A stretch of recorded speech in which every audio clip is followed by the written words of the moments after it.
Hello friends, कैसे हैं आप सब लोग। Welcome to my YouTube channel your friend Amrish. आपने टीजर में देख लिया होगा कि I was about to upload this presentation कि क्या होता है। इतनी सारी कंफ्यूजिंग टर्म्स हैं हमारे, जब हम लोग हमारे गाइड से सुनते हैं, हम बहुत सारी जगह से सुनते हैं कि ये करके लाओ, ये बना के लाओ, ऐसा करके लाओ। ओरल पीपीटी क्या है, कॉन्फ्रेंस पोस्टर क्या है, paper for publication, research article लिखो, रिव्यू आर्टिकल लिखो, पोस्टर बनाओ। बहुत सारी टर्मिनोलॉजीज हैं और हम जब बनाने बैठते हैं तो हम कंफ्यूज हो जाते हैं एग्जैक्टली क्या है, क्या करें। और बहुत बार आपने ये देखा होगा कि आपको बोला रिसर्च आर्टिकल है बनाने के लिए, लेकिन आप लेके चले गए review article. Getting my point. आपको बोला है कि एक ओरल पीपीटी लेके आओ, लेकिन आप पोस्टर बना के ले गए। ज्यादातर कॉन्फ्रेंस में ये कंफ्यूजन होता है कि ओरल पीपीटी का भी एक ऑप्शन दिया हुआ है, कॉन्फ्रेंस में पोस्टर का भी एक ऑप्शन दिया हुआ है। तो उसमें क्या कैसे बनाना है, कौन सा ऑप्शन चूज करना है। Getting my point. सो इसमें कंफ्यूजन बहुत होता है और हमारा इसमें टाइम वेस्ट हो जाता है। सो आज की वीडियो में मैं आपके सारे कंफ्यूजन दूर करने वाला हूँ।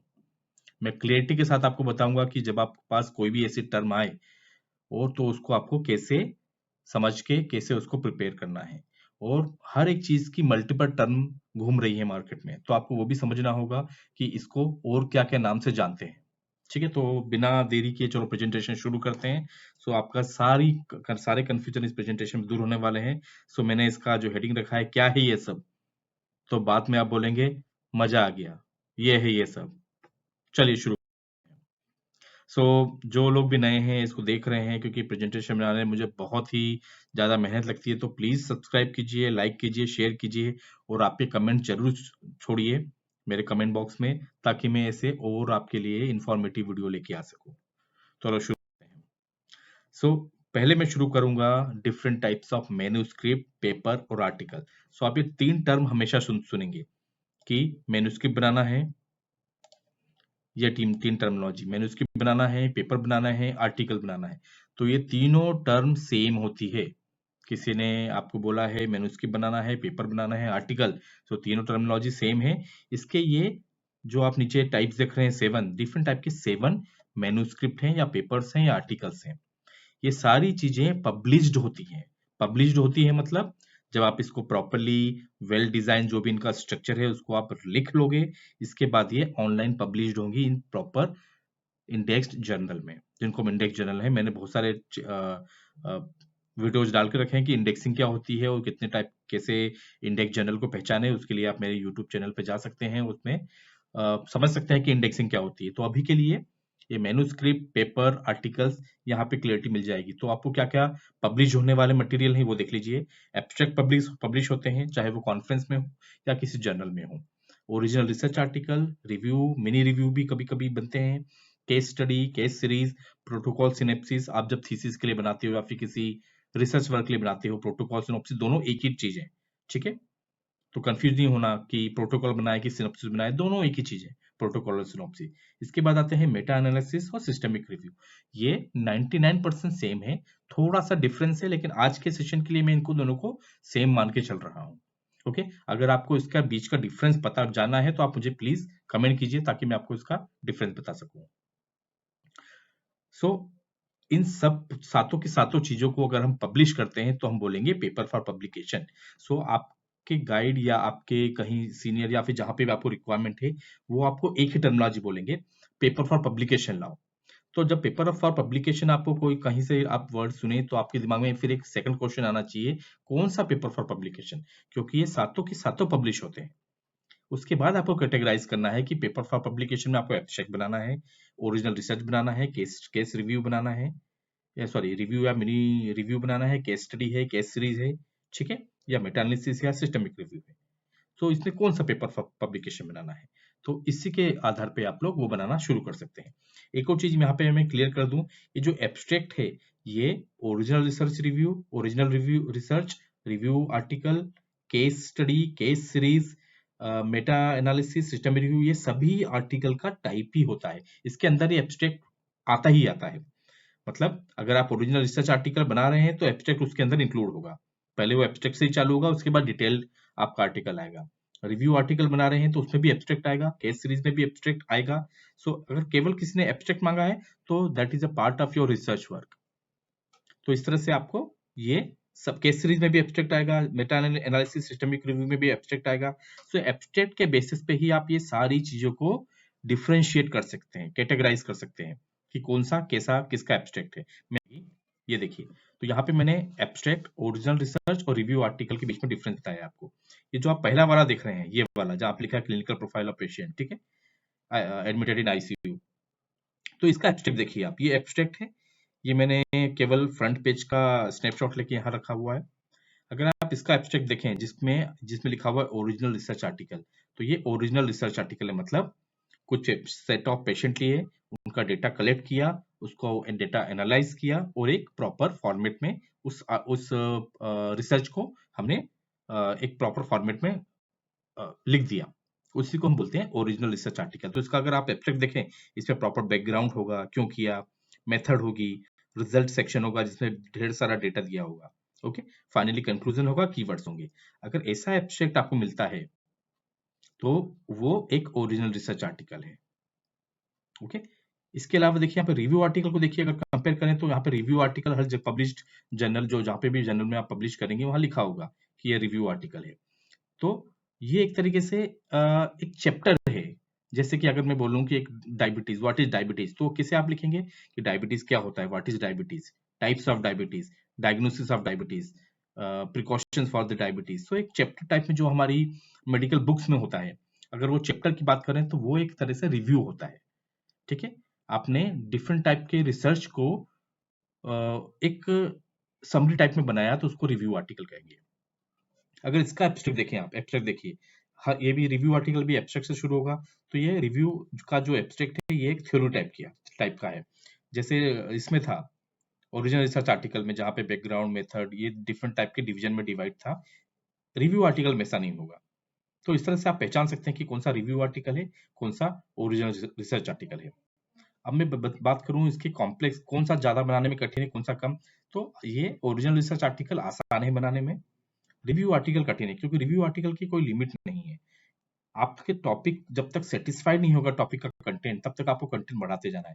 लेकिन रिसर्च आर्टिकल में लिमिटेड है, एक फिक्स रिसर्च ऑब्जेक्टिव है, वो ऑब्जेक्टिव जैसे फुलफिल हो जाएगा आपके रिसर्च पेपर बन गया, ओके। बनाने में देखें तो ये चीपर होते हैं, ये रिव्यू आर्टिकल कॉस्टलियर होते हैं, ओके, अगर आप किसी थर्ड पार्टी से बनाते हैं तो।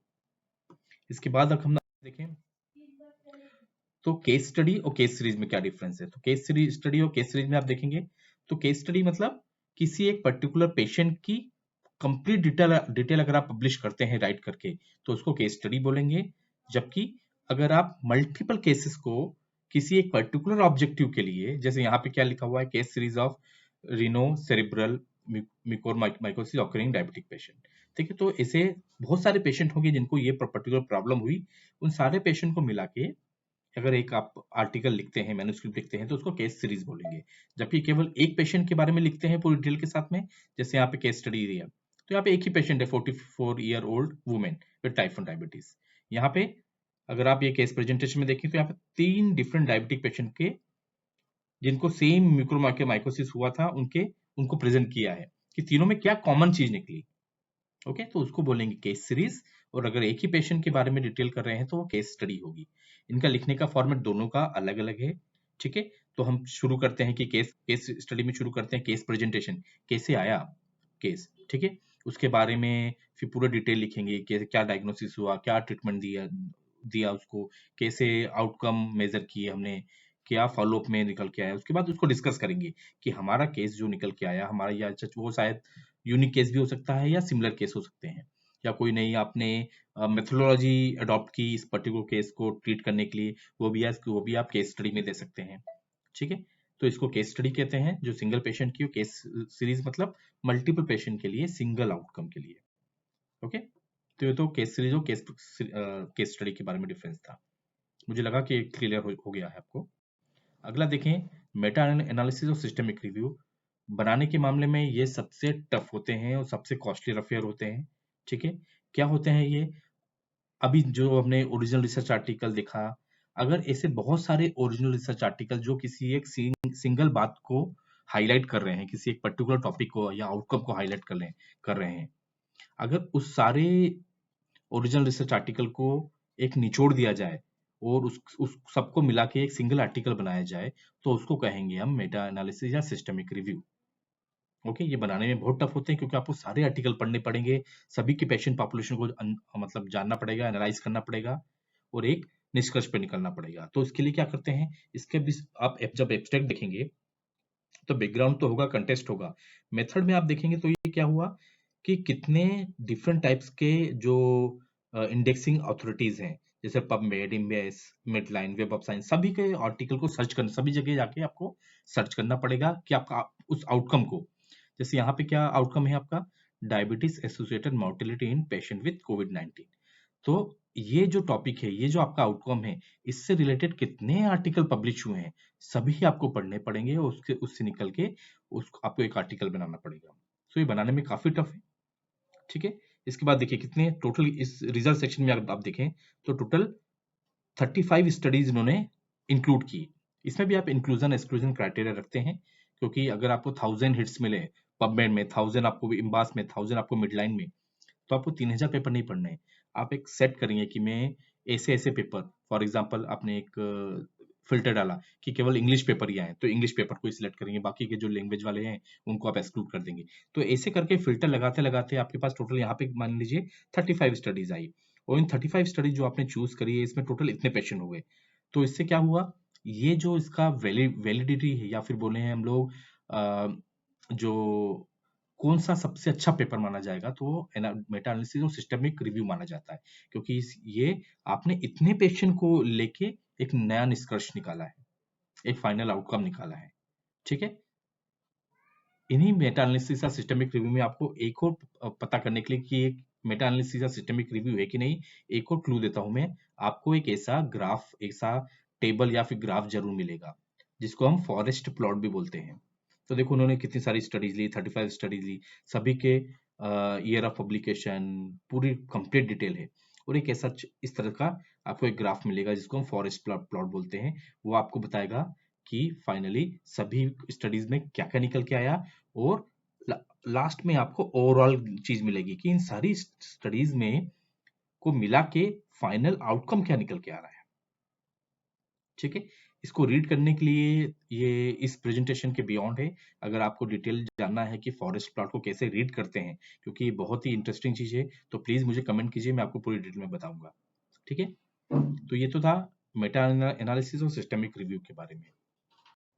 नेक्स्ट चलते हैं, आर्टिकल के बाद आता है हमारा जो डिफरेंट एक जो नया हम टर्म सुनते हैं, हमेशा सुनते आए कि प्रेजेंटेशन बना के लाओ, ठीक है। चाहे कॉन्फ्रेंस के लिए बनाना हो, चाहे हमारे जनरल क्लब के लिए बनाना हो या किसी टाइप के लिए बनाना हो, तो जब प्रेजेंटेशन की बात आए तो जैसे मैं अभी आपको प्रेजेंटेशन दे रहा हूँ, तो ये एक प्रेजेंटेशन है, ठीक है। तो ये बना है डॉट पीपीटी फॉर्मेट में। ये प्रेजेंटेशन दो टाइप के हो सकते हैं, ओरल प्रेजेंटेशन या पेपर फॉर प्रेजेंटेशन। ये दोनों एक ही टर्म है। ओरल प्रेजेंटेशन मतलब आप कहीं पे एक प्रेजेंटेशन बना के ले गए किसी टॉपिक में और आपने कहीं पे प्रेजेंट किया, तो दैट इज आल्सो प्रेजेंटेशन, ठीक है। पेपर फॉर प्रेजेंटेशन भी बहुत कॉमन वर्ड है, ये दोनों सेम ही है। जो मैं अभी प्रेजेंटेशन दे रहा हूँ ये पेपर फॉर प्रेजेंटेशन है या पेपर फॉर ओरल प्रेजेंटेशन, दोनों ही है, ओके। एक होता है पोस्टर या फिर कॉन्फ्रेंस पोस्टर, ठीक है। इसके बारे में हम लोग अगले अगले स्लाइड में क्लियरिटी के साथ देखते हैं। सो ओरल प्रेजेंटेशन की बात करें आप, तो ये क्या होगा, इसका फॉर्मेट क्या होगा, पीपीटी या फिर डॉट पीपीटीएक्स, ऐसे फॉर्मेट में होगा ये, ठीक है। इसमें मल्टीपल स्लाइड, जैसे मैंने अभी जो मैं प्रेजेंटेशन आपको दे रहा हूँ यहाँ पे जो बता रहा हूँ, ये एक मल्टीपल स्लाइड है, बहुत सारी स्लाइड्स हम देखते आ रहे हैं, हर बार नई नई स्लाइड्स आ रही है, ठीक है। इसको प्रेजेंट कहाँ करते हैं, जनरल क्लब में प्रेजेंट कर सकते हैं, किसी कॉन्फ्रेंस में प्रेजेंट कर सकते हैं, आप अपना कोई रिसर्च, आपने कोई रिसर्च किया है या फिर आपने कोई डेटा का एनालिसिस किया है, उसको प्रेजेंट करने के लिए भी प्रेजेंटेशन यूज किया जाता है। एक डिफरेंस जो मैन्युस्क्रिप्ट जो हमने पहले देखे और इस प्रेजेंटेशन में क्या डिफरेंस है, ये पब्लिश्ड नहीं होते हैं, मतलब ये पब्लिश नहीं, आपने प्रेजेंटेशन बनाया उसको पब्लिश नहीं कर सकते। अगर आपको उसको पब्लिश करना है तो आपको उसको फिर किसी एक फॉर्मेट में, जो मैंने पहले फॉर्मेट बताया, उसमें आपको चेंज करना होगा, चाहे एब्स्ट्रैक्ट में चेंज करें आप उसको या फिर ओरिजिनल रिसर्च आर्टिकल में, रिव्यू आर्टिकल में, जो भी उससे सुटेबल फॉर्मेट होगा उसमें चेंज करेंगे, फिर आप जर्नल को भेजेंगे, वहां पब्लिश होगा, तब उसको कहेंगे मैन्युस्क्रिप्ट। सो एक ही टॉपिक के प्रेजेंटेशन भी बन सकते हैं और मैन्युस्क्रिप्ट भी बन सकता है, ओके। फॉर एग्जांपल आपने कोई थीसिस किया, आपने पूरी थीसिस बना दी, तो उसका आप प्रेजेंटेशन भी बना सकते हो किसी कॉन्फ्रेंस में देने के लिए, उसका आप पेपर फॉर पब्लिकेशन भी बना सकते हो। ठीक है, तो ये तो था ओरल प्रेजेंटेशन और पेपर फॉर प्रेजेंटेशन के बारे में। इसके बाद देखें कि पोस्टर क्या होता है, कॉन्फ्रेंस पोस्टर क्या होता है। तो जर्नली पोस्टर 99% जो अभी तक ओल्डर कॉन्फ्रेंस के रूल्स देखें तो वो होते थे सिंगल स्लाइड के। जैसे मैं एक एग्जांपल यहाँ पे दिया हुआ है, ये आपने हार्वर्ड का मैंने एक एग्जांपल दिया है जिसमें factor affecting the cancer care system in Republic of America को बताया है। तो इसमें भी बहुत सारी चीजें होंगी, बट ये प्रेजेंटेशन थोड़ा सा इसका काफी अट्रैक्टिव है, ग्राफिकल फॉर्मेट यूज किए हैं, टेबल्स यूज किया है, लेकिन सिंगल स्लाइड में। तो पहले क्या होता था कि आपने पूरा ऐसा एक सिंगल स्लाइड प्रेजेंटेशन बनाया, उसको आपने प्रिंट लिया एक बड़े से बैनर पे या फिर फ्लेक्स पे, और आप कॉन्फ्रेंस में गए, आपने उसको जहाँ पे आपको डेजिग्नेटेड प्लेस दिए वहां पे आपने उसको चिपका दिया या फिर टेप से चिपका दिया, और आप खड़े हो गए वहां पे। जब भी सुनने वाले आएंगे आपने उसको प्रेजेंट किया, वो पोस्टर है, कॉन्फ्रेंस पोस्टर या फिर पोस्टर। ठीक है, आजकल क्या हो रहा है, आजकल वो हार्ड कॉपी का सिस्टम चले गया है। अब सब जगह कॉन्फ्रेंस में एलसीडी स्क्रीन्स होती हैं, तो वहां पे ये प्रोजेक्ट होते हैं। तो वो जब एलसीडी में प्रोजेक्ट होते हैं तो वहां पे दो तरह के फॉर्मेट मांग सकते हैं आपसे। पहला फॉर्मेट इस तरह का सिंगल स्क्रीन के लिए, सिंगल आपको सिंगल स्लाइड के लिए। इसके अलावा आजकल क्या मांगते हैं कि 5 से 10 स्लाइड में आप अपना प्रेजेंटेशन बना के लाओ, आपकी जो भी रिसर्च है उसको भी एज अ पोस्टर प्रेजेंट करो। ठीक है, तो वो भी पोस्टर ही है। लेकिन दोनों ओरल प्रेजेंटेशन और पोस्टर में डिफरेंस क्या है, उसमें आप ग्राफिकल ज्यादा बता रहे हैं, इसमें आप पोस्टर में उसमें आपने रिसर्च वर्क डेटा ओरिएंटेड ज्यादा बताएंगे आपने। ठीक है, यहाँ पे स्लाइड जो नंबर्स हैं काफी कम होती है, कहीं कहीं तो केवल 2 से 3 स्लाइड में देना है आपको सब चीजें। ठीक है, लेकिन ओरल प्रेजेंटेशन की स्लाइड ज्यादा होती है। ओके, सो ये एलसीडी वाला कंफ्यूज नहीं होना। एलसीडी पहले फ्लैग चलते थे, अब एलसीडी स्क्रीन में सारी कॉन्फ्रेंस में ये प्रेजेंट होता है। सो आई गेस ये आपको सारी क्लियरिटी मिल गई होगी। इसके अलावा भी अगर मैंने मुझसे कुछ मिस हो गया हो और आपके पास कोई ऐसा क्वेश्चन हो कि इस टर्म को क्या कहते हैं, ये किससे रिलेट करेगा, क्या ये दोनों सेम है, तो प्लीज मुझे कमेंट छोड़िएगा आप, मैं उसको तुरंत ही रिप्लाई करके आपको क्लियरिटी आपको दूंगा। ठीक है, और अगर मुझे लगेगा नहीं वो सभी मास को वो कंफ्यूजन है, तो मैं उसके ऊपर एक प्रॉपर एक वीडियो और बना के अपलोड करूंगा। ठीक है, तो अगर ये वीडियो आपको पसंद आया हो तो प्लीज लाइक कीजिए, शेयर कीजिए, सब्सक्राइब कीजिए। आपके सब्सक्रिप्शन, लाइक और शेयर ही मुझे बूस्ट करते हैं, ताकि मैं ऐसे और इंफॉर्मेटिव वीडियो बना सकूं, ताकि आपको और क्लैरिटी के साथ आप जो अपनी जो एमबीबीएस या फिर एमडी आप कर रहे हैं, या फिर जो भी आप अपना कोर्स कर रहे हैं, वो आपको क्लैरिटी के साथ फुलफिल हो जाए। So I hope you like the video, तो प्लीज सब्सक्राइब कीजिए। Thank you for listening.